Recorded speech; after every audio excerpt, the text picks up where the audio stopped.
আৰু সেইটো কাৰণে জুবিন দাই যেতিয়া কাছৰটোৰ ভিতৰত আঙুলিটো ভুমুৱাই দিছিলে একো নকৰিলে। এতিয়া Zubeen Garg I love you কম কম বুলি এনেকৈ কৈ কিবা এটা ক'লে সঁচাকৈ আহি গ'ল। এই নিহিলা গছজোপাই 1 মিনিটত তাত গৈ হিলি হিলি ইমান বতাহ হৈ গ'ল। ৰাতিলৈকে ডাঙৰ পইচাৰ জাপ এটা, ডাঙৰ নোৰা এটা। মোক দাদা বোলো এইটো পইচা কেলে বোলে, তই থৈ দে বোলে, দৰকাৰ হ'ব বোলে। ফটা দাঙিয়া সলনি কৰি শ্ব'ৰুমৰ ভিতৰত নতুন দাঙিয়াটো পিন্ধি ফটাটো কেৰি বেগত ভৰাই লৈ অনা মানুহো আছে দাদাৰ পৰা। ৰাতিপুৱা চিঞৰ এটা মাৰিছে তেওঁ 3:30 4টা বজাত ঐ বুলি চিঞৰ এটা মাৰিছে। হাঁহ চৰাই যত যি বাৰীখনত গোটেই বাউণ্ডেৰী আছে নহয়, চবে চিঞৰি মাতিছে। মই আছোঁ আমাৰ শিৱসাগৰৰ মাজমজিয়াতে জয়সাগৰত আছোঁ। দেখিছে, অৰ্থাৎ পাগল জুবিনৰ অনুৰাগী বুলি কয় যে, পাগল অনুৰাগীও চলাই আহিছোঁ। আৰু আমাৰ কাষত আপোনালোকে দেখিছে এইপিনে কৃষ্ণ, আৰু এইপিনে এই গছজোপাই জুবিন দাই ৰুইছিলে 2016-ত। য'ত আজিকালি দেখা যায় যে নিজৰ আত্মীয়ই কোনোবা মানুহ ঢুকালে আজি ব্ৰত ভালকৈ পালন কৰিব নোৱাৰে, তেনে ক্ষেত্ৰত কিমান পাগল অনুৰাগী হ'লে ব্ৰত ৰাখিব পাৰে। ঋষিকেশ দুৱাৰা আছে, অৰ্থাৎ তেওঁক সামাজিকভাৱে ঋষিকেশ জয়সাগৰ বুলি জানে। নমস্কাৰ জনাইছোঁ। আপোনাৰ কেইদিন হ'ল ব্ৰত লোৱা? 5 নে 6 দিন হ'ল? আজি শুকুৰবাৰৰ পৰা আজি 7 দিন হৈছে। শুকুৰবাৰৰ পৰা 7 দিন হৈছে। আৰু আপোনালোকক এইখিনিতে মই জনাওঁ, তেখেতে মোক সেইটো ক'বলৈ কোৱা নাছিলে, মই কৈছোঁ। আজি সদৌ অসম যি জুবিন ফেন ক্লাব আছে, তেখেতৰ তেওঁ ভাইচ প্ৰেছিডেণ্ট হয়। জুবিন দাক প্ৰায় 1999 পৰা চিনি পায়। আৰু সোমবাৰে তেওঁলোকৰ ব্ৰত ভাঙিব, নহয় জানো? সোমবাৰে আমাৰ 11 দিন হ'ব সম্পূৰ্ণ। আমাৰ লগত এইপিনে নৱশইকীয়া আছে, তেখেত হৈছে এগৰাকী প্ৰকৃতিপ্ৰেমী তথা চাইকেলিষ্ট হয়। এই গছজোপা দাদাই যেতিয়া ৰুইছিলে, এইডোখৰতে এটা মধুৰি পুলি আছিলে। সেই মধুৰি পুলিটো কিন্তু ৰাইজে মধুৰি খাইছিলে। আৰু সেই মধুৰি পুলিটোৰ লগত মই এতিয়া ফটোখন বিচাৰি পোৱা নাই, মই আপোনাক দেখালোহেঁতেন। সেই এইটো বনাওঁতে সেই পুলিটো কাটি থৈ গ'ল, তেওঁলোকে মাৰি থৈ গ'ল। সেইটো দাদাই সেইটো আৰু এইটো প্ৰথম ৰুইছে। যিদিনা ঢুকাইছিল কিবা এটা গোটেই গছজোপা হালধীয়া হৈ গৈছিল। আৰু গোটেই সেইদিনাখন যেতিয়া খবৰটো আহিছিলে, মোৰ বন্ধু আছে, মানসজ্যোতি দত্ত। নমস্কাৰ জনাইছোঁ। ফেন ক্লাব আৰম্ভ দিয়া মানুহখিনি কিন্তু এতিয়া মেচিয়ৰ্ড হয় বহুত। আৰু মানে জুবিন গাৰ্গে প্ৰকৃতিৰ সেই জেগাডোখৰত হাত দিয়ে, য'ত হাত দিলে গোটেইখন সতৰূপা হয়, তেনেকুৱা এটা মানুহ আছে। এখন লক্ষীহাট আচৰিত কথা, জুবিন গাৰ্গে ৰুই থৈ যোৱা গছ কেইজোপাত বেৰাও নাছিলে, ভাগি গ'ল। মধুৰি পাত এটাও কোনোবা গছ ছাগলীয়ে খোৱা আমি আজিলৈকে নেদেখিলোঁ। মানুহে ভাবিব পাৰে ফকতীয়া কথা কৈছোঁ বুলি, যিটো সঁচা সেইটোহে কৈছোঁ। কাৰণ জুবিন গাৰ্গ ফেন ক্লাব শিৱসাগৰ যেতিয়াই মুখ নোখোলে। দাদাৰ লগত কিমান ফটো মাৰে, কিমান 24/7 থাকে দেই। কেইটামান মানুহ একদম থাকেই চাহৰ দৰে। কিন্তু সেইদিনাখন লাষ্ট যেতিয়া আমি জ্বলাই মই পানী মাৰি চফা কৰি, সেই আপোনালোকে চফা কৰিছিলে নেকি? আমি দুটাই লাষ্ট গোটেইখিনি পানী মাৰি চফা কৰি শেষ হোৱাৰ পিছত আমাৰ যে চাকি জ্বলায়, সেই চাকি গছি মই জ্বলাইছিলোঁ, ধূপ জ্বলাইছিলে। তাৰপিছত আমি তাত সেৱা কৰিছোঁ, সেৱা কৰি আমি আহিছোঁ। কিন্তু সেই অহাৰলৈকে আমি সেই মানুহকেইটাক কিন্তু সেই স্থানত বা শ্ৰদ্ধাঞ্জলি লোৱা আজিলৈকে ফটো এখনো নেদেখিলোঁ। মানে সেইটো শেখৰ টেখৰ বুলি নহয়, আৰু এচাম আছিলে ন? আছিলে, এনেকুৱা মানুহো আছিলে। দাদাই যদি শ্ব'ৰুমটোত সোমাই নহয় কিবা বোলে বস্তু এটা ল'বলৈ, তেহেঁতি কিন্তু দাদাতকৈ বেছিহে লয়। ফটা দাঙিয়া সলনি কৰি শ্ব'ৰুমৰ ভিতৰত ফটা দাঙিয়া সলনি কৰি নতুন দাঙিয়াটো পিন্ধি ফটাটো কেৰি বেগত ভৰাই লৈ অনা মানুহো আছে দাদাৰ পৰা। এই বিদেশত গৈ খেল চাই গৈ, কিন্তু এতিয়া দাদাৰ যেতিয়া দাদাৰ লগত আহে, এটা টীম আহে, টীমটো কোনোবাই দাদাই যি খাব প্ৰত্যেকে সেইটোৱে খাব। বেলেগৰ নিচিনা নহয় যে মই 5 ষ্টাৰত থাকি মোৰ লগত যিখিনি সংগতকাৰী আছে, বেলেগ সংগতকাৰী মোৰ লগত যিখিনি আহিছে, মোৰ গোটেই টীমখিনি সংগতকাৰী, কোনো মানুহ বোলে বেলেগ ক'ৰবাত থাকিব, কোনো তেনেকুৱা নহয়। যদি কেনেবাকৈ শিৱসাগৰলৈ আহিছে বোলে, ৰুদ্ৰসিংহ ৰিজৰ্টত আছে, গোটেই ৰিজৰ্টখন বুক কৰিব। সেইজন তাত থকা জুবিন গাৰ্গৰ যদি কোনোবা বেগ ধৰা বেগ এটাও মানুহ যায়, সেইজনো তাতে থাকিব। খোৱাটো একে, তোমালোকে যি মৰ্জি তাত খোৱা, খোৱাত কেতিয়াও বাধা নাছিলে। আজিৰ দিনটোত জুবিন গাৰ্গ দাদাক এটা টাইমত কোনোবা হয়তো বেয়া পাইছিলে, সমালোচনা কৰিছিলে, কিন্তু সেই মানুহজনে আজি কান্দিছে। আজি সেইজন মানুহে কিন্তু জয় জুবিন দা বুলি চিঞৰিছে। মুস্তাক হ'ল এটা, যদি ক'ব যাওঁ, মুছলমান সম্প্ৰদায়ৰ ল'ৰা, কিন্তু সিহঁতৰ চাকৰি নজ্বলায়। আৰু মুস্তাকে ঘৰত ব্ৰত ৰাখিছে, তাৰ ঘৰত ভায়েকে মানে মাছ মাংস নাই চলাই, চাকি জ্বলাইছে। সেইটো মানে দেখি পেলাই মোৰ ভাল লাগিছে, সিও ভাল পায়। আৰু এটা কথা, মুস্তাকৰ হাতৰ পাণ খাইছে জুবিন দাই, আৰু কৈছে যে কোনে বনাইছে, মোৰ ভাইটি এটা দি। তাৰপাছত নেক্সট বাৰ যেতিয়া খাওঁ বুলি কৈছে, ৰুদ্ৰসিংহত লৈ গৈছে, তেতিয়া মই চিনাকি কৰি আছোঁ, দাদা এইটো ভাইটিটো পাণ যে বনাই। সি মানে একদম দাদা নমস্কাৰ দি ফটো চটো মাৰি, মানে সি পাগল হৈ, সেইদিনাখন পাগলা হৈ গৈছে যে মই জীৱনত ভগৱান দেখি গৈছোঁ, আল্লাহ দেখি গৈছোঁ, কিবা দেখি গৈছোঁ। ইয়াৰ লগত বহাই কি খাবি সুধি মেলি বনাই যোৱা পাণ খাইছে। মুস্তাক যথেষ্ট এতিয়া আৱেগিক হৈ পৰিছে। আৰু আমি শিৱসাগৰলৈ আহিলে জয়সাগৰ মুস্তাক যি পাণ শ্বপ আছে, মই সোমাওঁৱে। আৰু বহুত সকলোৱে চিনি পায় মুস্তাকক, যিহেতু তেখেতো অলপ আমাৰ ছ'চিয়েল জগতৰ লগত জড়িত আছে। কি পাণ খায় আজি জুবিন দাৰ আপোনালোকে ফেভৰেট পাণখনৰ বিষয়ে মুস্তাকৰ মুখেৰে শুনিলওক। কি পাণ খায়? জুবিনে পাণ খায় বিনা কথা, আপোনাৰ গুড়াচুবাৰী 3 পিচ, ডাব পিচ আৰু কিমা মকনি 160 খায়। আৰু মন গ'লে মই নামটিত তেওঁক যেতিয়া খেলত লগ পাইছিলোঁ, মোক কৈছিলে তোৰ ওচৰত চাদা টেমা আছে নি, চাদা অকণ মোক মাৰি দেচোন, মোৰ চাদা খাবলৈ মন গৈছিল। আমি মানে কি হ'ল খাৰগলি ঘৰটোলৈ সেইদিনা গৈছোঁ, মোক ক'লে তহঁত দুটা জল্দি ওলা বোলে, তহঁতক পিক আপ কৰিম ক'ত সুধিলে, আমি সেই গুৱাহাটী ক্লাবৰ ওচৰত আছিলোঁ, তহঁত তাক তুলি ল'ম বোলে, তহঁতি যা জল্দি ওলা বুলি ক'লে। ঘৰলৈ গৈছিলোঁ, কিবা এটা হৈ আছিলে সেইটা দিনত, আহি আমি এতিয়া ওলালোঁ, আমাৰ তাক তুলি লৈ গ'ল। এই এখন হোটেলৰ কিবা পাৰ্টি এটা কিবা প্ৰগ্ৰেম কিবা এটা আছিলে, তালৈ গ'ল। যাওঁতে কি হ'ল, জুবিন গাৰ্গৰ ওচৰত চাদা খাবলৈ পইচা নাই। জুবিন গাৰ্গে আমাৰ ধৰি লওক তহঁতৰ পইচা আছে, কেছ পইচা এটা ওচৰত নাই। মোৰ চুকত 20 টকা এটা পৰিছিলে, দাদা বোলো 20 টকা এটা আছে হ'বনে, বোলে হ'ব চাদা খাবলৈহে দে, বৰাক দে বোলে। বৰাই দে চাদা পেকেট দুটা লৈ আহিলে। সেই যে উভতি আহিছিলোঁ, সেই পাৰ্টিটোত সোমাই চিকমিক ষ্টুডিঅ'ত 2টা গানৰ ৰেকৰ্ডিং আছিলে, এটা কবিতা আছিল আৰু এটা গান মোৰ মনত আছে। ৰাতি আমি সেইদিনা হয়তো 3টা 3:30 বজাত উভতি আহি গুৱাহাটী মেডিকেল কলেজৰ ওচৰত আমি খাবলৈ গৈছোঁ। সেই যে গৈ আছিলোঁ, যাওঁতে মোক ক'লে এইটো থৈ দে বুলি কৈ মোৰ এনেকৈ হাতত দি দিলে। মই বোলো কি দিলে, এনেকৈ চাইছোঁ, এনেকৈ ডাঙৰ পইচাৰ জাপ এটা, ডাঙৰ নোৰা এটা। আমি কেইটা আহিছোঁ, একেলগে আহিছোঁ। মোক দাদা বোলো এইটো পইচা কেলে বোলে, তই থৈ দে বোলে, দৰকাৰ হ'ব বোলে, কাইলৈ দৰকাৰ হ'ব বোলে, সদ্যহতে থৈ দে এনেকৈ ক'লে। দাদা বোলো একো নহয় বোলো, এইটো বোলে ইমান পইচা মই নাৰাখোঁ, আপুনি থওক, তই মোক পইচা দিছিলি। নেক্সট কথাটো সেইটো, বোলো দাদা 20 টকাহে দিছিলোঁ, তাকো চাদা কিনিবলৈহে, এইটো বোলো কিমান টকা, একো নাই তহঁতক চিনি পাওঁ, যা পকেটত ভৰাই থ, কাইলৈ কথা পাতিম। তাৰ পিছদিনা আমি যেতিয়া গৈছোঁ, তাত এজনী ছোৱালীয়ে কান্দি আছে, ছোৱালীজনী খুব ডাঙৰ কিবা, খুব কান্দি আছে, দিব লাগে। জুবিন গাৰ্গৰ মেনেজাৰ নাই, হাতত কেছ পইচা নাই। কেছ পইচা নাই কাৰণে তেওঁক তোক সহায় কৰি আমুক তামুক কৈ আছে। মোৰ তেওঁ মানে সেই আগদিনা ৰাতি যে আহিছিলে, তেওঁ পাহৰিলে মানে সেইটো পইচা। হয়তো চাগে কিমান মানুহক তেনেকৈ থ'বলৈ পইচা দিলে, পাহৰিলে, পিছদিনা নকয় চাগে। মোক দাদা বোলো পইচা নাছিলে, ক'ৰ পইচা, উল্টা সুধিছেহে। মই তেওঁক ক'ব লগা হৈছে, যোৱা ৰাতি আপুনি মোক ইমান পইচা দিছিলে, হয় বুলি কয়। তেতিয়া পইচা দিলে, পইচাখিনিৰ পৰা টকা 1500 2000 মান থৈ দিছিলে গোটেইটো। মই মানে কি হ'ল, মই আহি ৰাতিপুৱা কিমান পইচা দিয়ে বুলি হিচাপ কৰিছিলোঁ, 72,000 টকা আছিলে। 1500 2000 মান টকা এটা পকেটত থ'লে, বাকী পইচাটো গোটেইটো দি দিলে মানে ছোৱালীজনী। এই মই আমাৰ মুখৰ আগত আধা ঘণ্টা আগৰ পৰা ছোৱালীজনী কান্দি আছিলে, দিলে, হিচাপ কৰা নাই। তাৰপৰা সেইটো কিবা এটা থৈ দিয়ে বুলি কৈ পকেটত ভৰালে, বাকী পইচাটো গোটেই দিলে। সেইজন জুবিন গাৰ্গ আছিলে। জুবিন গাৰ্গৰ সাধাৰণ কথাই, ইমান টুলুঙা কথাই মানে উপলুঙা হৈ কোনোবাই কোৱাৰ যোগ্য বুলি মই নাভাবোঁ। মই ভগৱান বুলি আমি যেতিয়া কওঁ, মোৰ ভগৱান, তাৰ এটা প্ৰমাণ দি দিছোঁ। আমি কেলে ভগৱান বুলি ভাবোঁ, আপুনি এটা জীয়া কাছ মুখত আঙুলিটো ভৰাব পাৰিব? হা, কাছয়ে বোলে য'ত কামোৰে ছিঙি দিয়ে, সেইটো লৈ যায়। জুবিন দাৰ অন্তৰৰ যিটো ফিল, সেই ফিলটো জন্তুৱে বাকী প্ৰকৃতিয়ে বুজি পায়, সেই ফিলটো। আৰু সেইটো কাৰণে জুবিন দাই যেতিয়া কাছটোৰ ভিতৰত আঙুলিটো সুমুৱাই দিছিলে, একো নকৰিলে। অজগৰ সাপটো মহাৰি আছে, একদম হেৰিত থকা অজগৰটো একো কৰা নাই। চাব সেইবোৰ বস্তু। আজি যে গৰুজনী গৈ দাদাৰ ফটোখনৰ সন্মুখত গৈ শুই আছে, গৈ বান্দৰ এটা, সেইটো ট্ৰিটমেণ্ট কৰি পেলাই হেৰি কৰিলে, সেইটো আহি পেলাই দাদাক শ্ৰদ্ধাঞ্জলি জ্বলাইছেহি। চৰাই চিৰিকটিয়ে, কাউৰীয়ে শ্ৰদ্ধাঞ্জলি জনাইছে। আপোনালোকে দেখিছিলে বগলী এটাই কান্ধত দাদাৰ লৈ ঘূৰি ফুৰিছিলে আগতে, মাজতে প্ৰায় 2 বছৰমান দাদাহঁতৰ ঘৰতে থাকিলে, মাছ দিয়ে, খায়, আকৌ যায়, আকৌ সেই ষ্টুডিঅ'টো থাকে। তো এইবিলাক হৈছে যিটো ফিল, অন্তৰৰ যিটো ফিল, প্ৰকৃতিৰ প্ৰতি যিটো ফিল আছে, তো সেই ফিলটো জন্তুবিলাকে আগতেই গম পাইছিলে। আৰু যি কাৰণে জন্তুৱে দাদাক কাহানিও মানে আক্ৰমণ কৰা নাছিলে।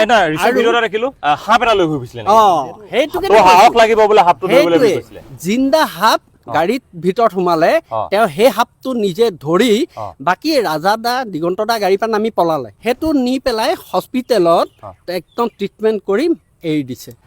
আৰু এটা ভিডিঅ' আছিলে আগতে, তেতিয়া মানুহে উপলিঙা কৰিছিলে, আৰু সেই ভিডিঅ'টো মানুহে খুব ঠাট্টা মস্কৰা কৰি শ্বেয়াৰ কৰা নিচিনা হৈছিলে। এবাৰ কাজিৰঙাত গড়ে খেদি আহিছিলে, গো বেক কৰি দিলে, ৰখি দিলে, গড় ৰখি ঘূৰি দিলে। মানুহটো বেলেগ হৈ পায়। আৰু এটা কথা, তেতিয়া মানুহে মানে এইবোৰ ঠাট্টা মস্কৰা কৰিছিলে, কিন্তু আজি এইবোৰ মানে বস্তু মানে ফিল কৰিছো। কিয় নকৰিম? 2015 চনৰ কথা, চেপন বিহু শেষ হৈছে, পিছফালে হাকনিতলি। চেপন বিহুখনৰ বেক চাইডে হাকনিবাৰী বুলি এটা জেগা আছিলে, খুব ডাঙৰ জেগা এটা। মানে চেপন বিহুৰ সেইদিনা কি হ'ল, ৰাতিপুৱা সময় মোক মৃদুল দাই ক'লে বিহুখন, মানে মই আগতে কি হয়, মই প্ৰফেচনেলি ফটোগ্ৰাফী কৰোঁ। তো প্ৰগ্ৰেম শেষ হোৱাৰ পিছত, অনুষ্ঠান শেষ হোৱাৰ পিছত মিলে ক'লে যে অকণমান বহিম আহিবা, এনেকৈ ক'লে পিছফালে। যেতিয়া গৈছোঁ নহয়, জুবিন গাৰ্গে কৈ আছে মই মাতিলে বতাহো আহে, কৈ আছিলে। তো মই ভাবিছোঁ বতাহো আহে কৈছে আৰু শুনিছোঁ, তেনেকৈ ভবা নাই তেনেকুৱা কথা। কিন্তু আজিৰ দিনটোত মোৰ যিদিনা দাদা ঢুকাইছে, সেইদিনাৰ পৰা সেই কথা মোৰ বাজি আছে। কথাবোৰ যে কিবা আজিও সেই ফটোখনত হয়তো আজিও সেই 4জন মানুহ আছে, যিকোনো এজনক সুধিলে সেই কথাটো ক'ব, Zubeen Garg I love you, কম বুলি এনেকৈ কৈ কিবা এটা ক'লে, সঁচাকৈ আহি গ'ল।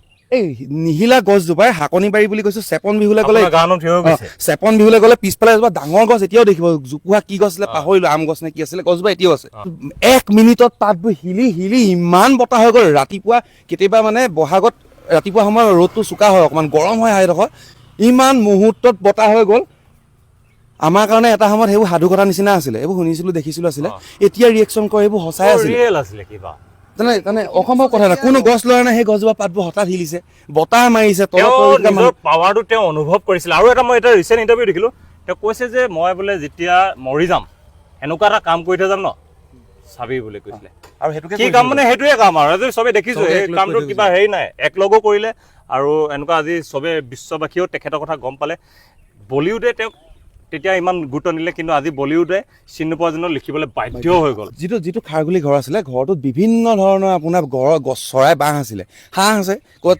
যদি কোনোবাই ৰাজহাঁহ আছে ক'ৰবাত সেই চীনা হাঁহ কেইজনীমান পাতি হাঁহ কেইজনীমান কুকুৰা য'ত ত'ত যি ঘূৰি ফুৰে ৰাতিপুৱা সময়ত এটা খুব মায়াবী পৰিৱেশ হয় জুবিন গাৰ্গৰ খাৰগুলি ঘৰটোত সেইদিনা ৰাতিপুৱাবৰ সময়ত মই অনুভৱ কৰিছোঁ জুবিন গাৰ্গ কোন ৰাতিপুৱা 3:30 বজাত দুজোপা ডাঙৰ ডাঙৰ প্ৰকাণ্ড আমাৰ ঘৰত থকা আমাৰ ঘৰবোৰ যেতিয়া বনাবলৈ হয় গুৰি চুচি কাটিব গছ এই যায় ডাঙৰ ডাঙৰ দুজোপা আপোনাৰ কৃষ্ণচূড়া আছিলে তাত দুজোপা কেইবাজোপা আছিলে দুজোপা কৃষ্ণচূড়া আছিলে তলে ষ্টেপটো তললে নামি আহিছে আৰু সেইখন এনেকৈ আঁতৰ গোটেইখন ব্ৰহ্মপুত্ৰ গোটেই জুবিন গাৰ্গৰ চাৰাউণ্ডিংটো গোটেইখন ৰঙা ফুলে ফুলি আছে ৰাতিপুৱা চিঞৰ এটা মাৰিছে তেওঁ 3:30 4টা বজাত ঐ বুলি চিঞৰ এটা মাৰিছে হাঁহ চৰাই যত যি বাৰীখনত গোটেই বাউণ্ডেৰী আছে নহয় চবে চিঞৰি মাতিছে উল্টাই ৰিপ্লাই দিছে ই আছিলে কোনো গঁৰাল চৰাল নাই ৰাজহাঁহটো মতা ৰাজহাঁহ আছে তাক মাত কাৰ ষ্টুডিঅ'ৰ ভিতৰত ৰিণিকি বাহিৰলৈ শুনিছে সি তাত চিঞৰি পাখি মেলি মই ৰাতিপুৱা আগফালে দৰজাখন খুলি থৈছো সি দৌৰি গৈ সোমাই আহিছে ভিতৰলৈ হাঁহটো জুবিন গাৰ্গৰ ওচৰলৈ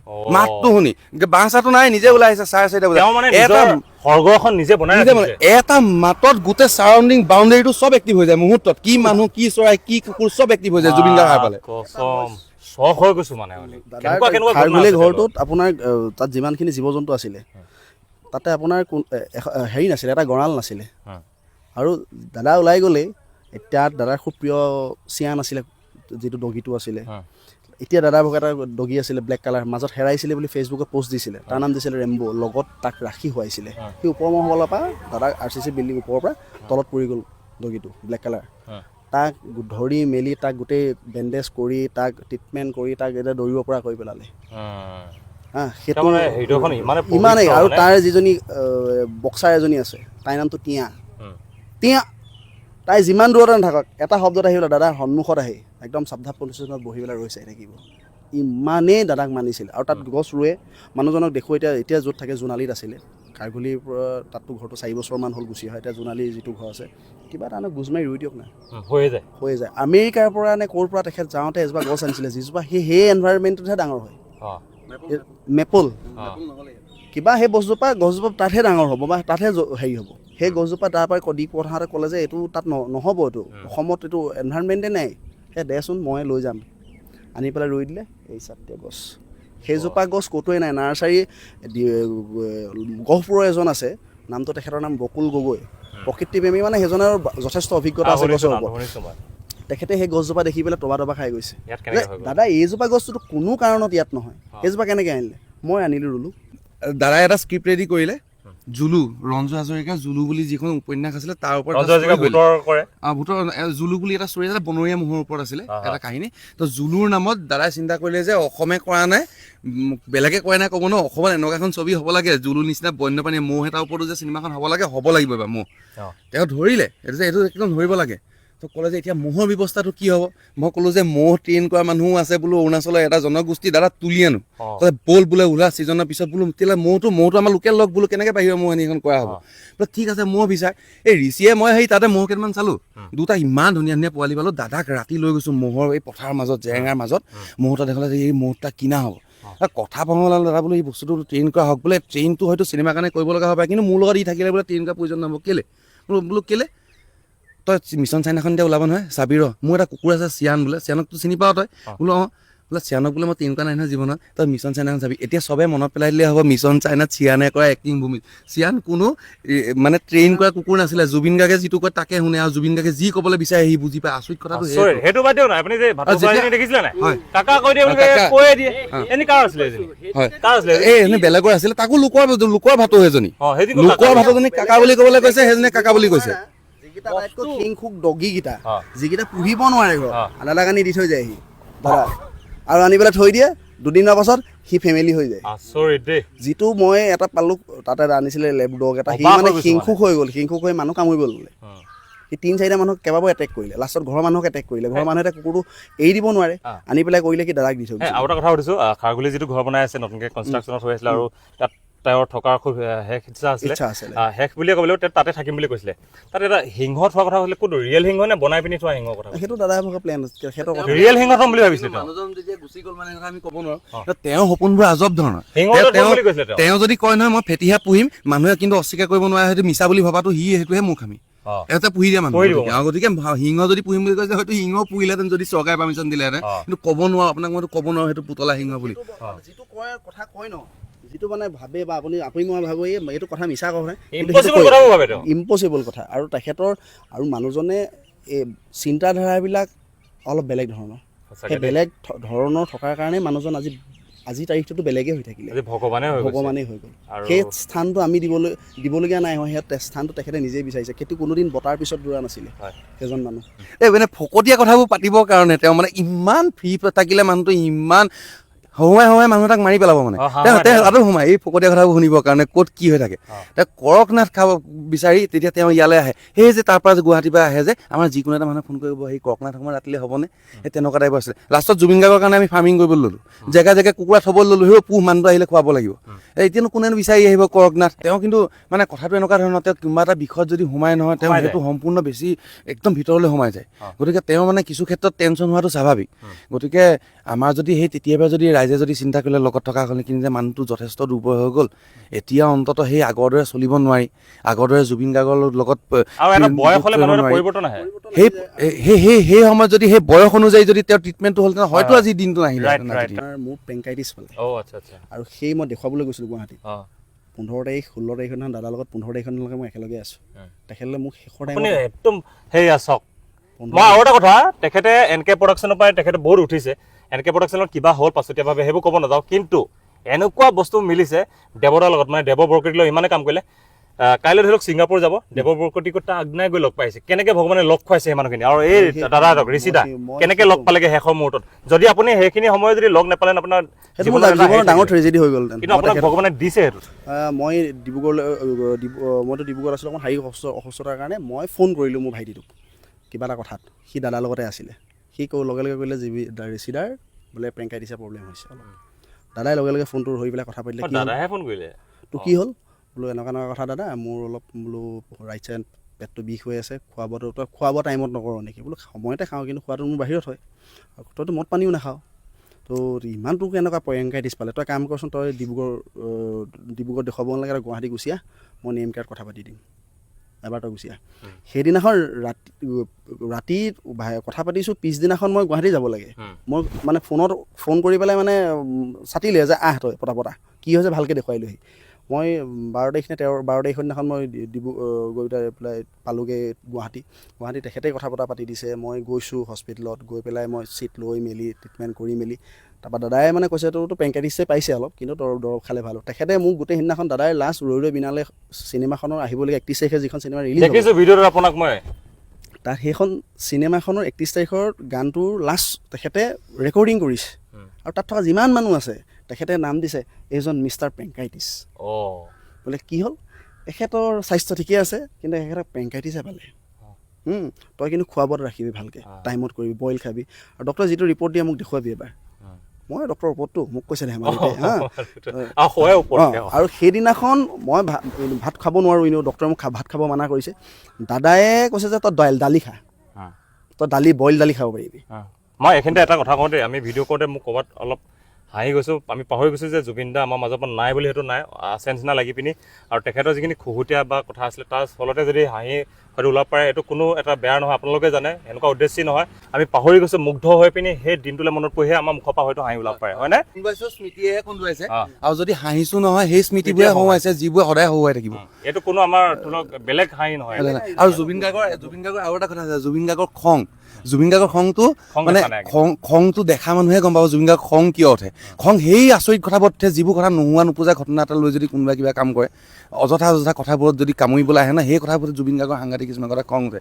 তো আজি ভিডিঅ'টো যথেষ্ট দীঘল হৈ গ'ল আৰু সকলো আৱেগিক হৈছে, পুৰণা কথাবোৰ মনত পৰি হাঁহিও উঠিছে। এতিয়া ঋষিদা এইফালে চকু পানী ওলাইছে, যিহেতু বহুত দিন সময় কটাইছে।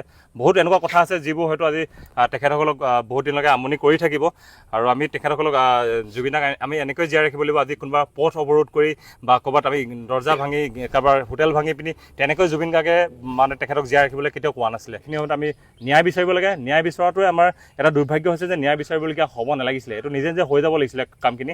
এইটো ভুল হৈছে। তো আমাক ন্যায় লাগে আৰু দোষীক কৰায়ত্ব কৰি পূৰা কঠোৰছে কঠোৰ শাস্তি দিব লাগে। আৰু যিহেতু ইমান ডাঙৰ এটা মহান আত্মা আমাৰ পৰা আজি গুচি গ'ল, আজি ইমান মানুহ লগ হ'ল, তেনে এটা আত্মাক যদি কোনোবাই যদি কিবা বেয়া কৰিছিলে আৰু সেই ক'তো লুকাই থাকিব নাই, পাতালত লুকাই থাকিলেও ওলাব। মই কৈছোঁ আজি যদি প্ৰশাসন বা পলিটিকেল পাৱাৰত যদি তেওঁলোকে বাচিও যায়, আপোনালোকে চাই থাকক উইদিন 1 year ভিতৰত তেওঁলোকৰ অৱস্থা কি হ'ব সেয়া নিজে কৰিব। কাৰণ যিজন মানুহৰ এটা ইচ্ছাৰ যদি হাৱা মাতোতে হাৱা আহিব পাৰে, জীৱ জন্তুৱে তেখেতৰ ভাইবছ বুজি পায়, সেই মানুহজন যদি সঁচাকৈ তেওঁৰ লগত বেয়া হৈছে, আমিতো দেখিছোৱে, তেন্তে সেই মানুহজনক চাওক আপোনালোকে 1 বছৰত তেওঁলোকৰ অৱস্থা কি হ'ব দেখা পাব। বাছ আমি জাষ্টিছ বিচাৰিছোঁ, আমাৰ ন্যায় লাগে, কিন্তু ন্যায় লাগে বুলি আমি ক'বলগীয়া হ'ব নালাগিছিলে। কিন্তু বাকী যি কি নহওক, কিন্তু ন্যায় লাগে আমাক। আৰু এটা আপোনাক মই কথা কওঁ শুন, এই যে আপোনাক যে অকণমান দেৰিকৈ মই ওলালো, একো কৰি থকা নাছিলোঁ চিভিলত, 3টা মানুহক, তাক কোনো আগ্ৰহী নাই, মানুহ কান্দি আছে। মই গৈছিলোঁ বেলেগৰ কাৰণে, ব্লাড লাগে, ব্লাডৰ কাৰণে টনা আজোৰা চিঞৰ ভাগৰ কৰি 3টা মানুহ ৰেডি কৰি on behalf of Zubeen Garg ZGFC Sivasagar বুলি তাত লিখি থৈ আহিছোঁ। 3টা মানুহ এতিয়া ব্লাড দি আছে, ব্লাড চলি থাকিব, ব্লাডো দি থকা হ'ব, অক্সিজেনো চলি থাকিব, চব চলি থাকিব। জুবিন গাৰ্গৰ নামত একো বন্ধ নহ'ব। ধন্যবাদ। আৰু আপুনি শেষত কিবা ক'ব? শেষত সকলোকে এটাই অনুৰোধ, জুবিন দাক আমি জীয়াই ৰাখিব লাগিব। আজিৰ দিনটোত আমাৰ কাৰণে আটাইতকৈ দুখৰ কথা, জাষ্টিছ ফৰ জুবিন গাৰ্গ লিখিবলগীয়া হৈছে। সেইটো আমাৰ কাৰণে খুব দুখৰ কথা। কিন্তু আমি আমাৰ দাদাক, আপোনালোকে ভাল পোৱা মানুহজনক আপোনালোকে খালি জীয়াই ৰাখক সদায়, গানেৰে হওক, কবিতাৰে হওক, কথাৰে হওক, সেউজীয়াৰে হওক, জুবিন গাৰ্গক সদায় জীয়াই ৰাখক। আমি সেইটোৱে প্ৰাৰ্থনা কৰিছোঁ আপোনালোকৰ ওচৰত। তো বন্ধুসকল, তাকে আপোনালোকে আজি বহুতখিনি কথা, নজনা কথা হয়তো আজি এই ভিডিঅ'ৰ দ্বাৰা গম পালে, আৰু আশা কৰিছোঁ ভালকৈ সকলোখিনি হৈ যাওক। আৰু তেখেতসকলৰ সেই সকাম 13 দিনীয়া নে 10 দিনীয়া তেওঁলোকৰ সেই ব্ৰত ভাঙিব, আৰু এতিয়া তেওঁলোক বৰতীয়া হৈ আছে, ফল মূল খাই আছে। 29 তাৰিখ নে 30 তাৰিখ পৰিছে, সেইদিনাখনে আমি ইয়াতে তেখেতৰ দাদাৰ ইয়াতে এইখিনিত আমি আদ্য শ্ৰাদ্ধ কৰিব। খুব ভাল হ'ব। আৰু এটা কথা কওঁ, মই সমগ্ৰ অসমবাসীক কৈছোঁ, জুবিন গাৰ্গৰ যিটো সপোন আছিল নাহৰ, যিটো দায়িত্ব শিৱসাগৰক দিছিলে, শিৱসাগৰ ফেন ক্লাবক দিছিলে, কথা দিছোঁ এই পকাখন থাকে নাথাকে ক'ব নোৱাৰোঁ, ইয়াত কিন্তু নাহৰ গজিব চিঞৰ। নাহৰ গজিবই। ঐতিহাসিক জয়সাগৰ পুখুৰীত ৰংঘৰ, তলাতল ঘৰৰ এই চাৰিওকাষে নাহৰ কিন্তু হ'বই, জুবিনৰ নাহৰণি হ'ব ইয়াত। বিচন যিটো নাহৰ আছিলে, দাদাৰ যিটো সপোন আছিলে যে নাহৰ কৰি পেলাই এইখন ডাঠ কৰি পেলাই যাতে সূৰ্য পোহৰ নপৰক জয়সাগৰ পুখুৰীত, এনেকুৱা সেউজীয়া কৰ, সঁচাকৈ এখন সেউজীয়া কৰি দেখুৱাওঁ। তাকে বন্ধুসকল, শেষত আপোনালোকক ধন্যবাদ জনাইছোঁ, আপোনালোকে ইমান দেৰি ভিডিঅ'টো চালে। আৰু দাদাৰ এনেকুৱা কথা আৰু বহুত আছে, এইটো বাছ আজি অকণমানো নহয়, যিমানটো পাৰোঁ আজি আপোনালোকক জনাব চেষ্টা কৰিলোঁ। খুব ঘনিষ্ঠ আছিল তেখেতসকল, আৰু ফেন ক্লাবৰ এক্টিভ সদস্য হয়। ইম'চনেলি যেতিয়া ধেমালিত আমি ধেমালি কৰি কথা পাতি আছিলোঁ দাদাৰ লগত, এতিয়া পটকৈ মনত পৰিলে দেখিছে, ৰুদ্ৰসিংহ ৰিজৰ্টত বহি আছোঁ, এদিন কিবা এটা খুহুতীয়া কথা পাতি আছোঁ, পুৱতি নিশা সময় হ'ব হ'ল, হঠাৎ এনেকৈ বতাহ এজাক আহিলে। জীৱনটো এই বতাহ জাকৰ নিচিনাই, এই আছে এ নাই। অলপ আগলৈকে এটা বহি থাকোঁতে দেখিছিলোঁ বতাহ, বোলো বতাহ নাই, গৰম উঠি আছিলে, এতিয়া চাহ বতাহ জাক আহি গ'ল। জীৱনটোৱে এইটো। তেতিয়াই কৈছিলোঁ দাদা, জীৱনত উত্থান পতন বহুত থাকে। মোৰ জীৱনতো আছে উত্থান পতন, কিবা কিবি। কথা দিছিলোঁ মই দাদা তোৰ লগত জীৱনৰ শেষ মুহূৰ্তলৈকে থাকিম, মই যদি থাকোঁ তোৰ লগত। জীৱনৰ বিদায় সময়খিনিলৈকে, বিদায় দিয়ালৈকে আছিলে লগত। সেইকাৰণে আপোনালোকে চাওকচোন কেনেকৈ যোৱা সময়টোত তেখেতে কেনেকৈ পেনক্ৰাইটিছ হৈ পিনি হ'লেও লগ পালেগৈ, অন্তৰৰ পৰা ভাল পাইছিলে, কানেকশ্যন আছিলে, আৰু হয়তো এনেকুৱাই আছিলে। বাৰু যি কি নহওক, মই এটা শেষৰ কথা নাই কওক, আজি মই যিমান ক'লোঁ মই আজি নৰখাওঁ। এই যে অকণমান আগত ক'লা যে এই হঠাৎ হাঁহিব পাৰোঁ বা চকু পানী ওলাব পাৰি, আমাৰতো কথাৰ মাজত ওলাইছে, এইটো পাহৰি গৈছোঁ আমি। কিন্তু ডাঙৰ কথাটো কি হ'ল, তাত ক'বলগীয়া একোৱেই নাই।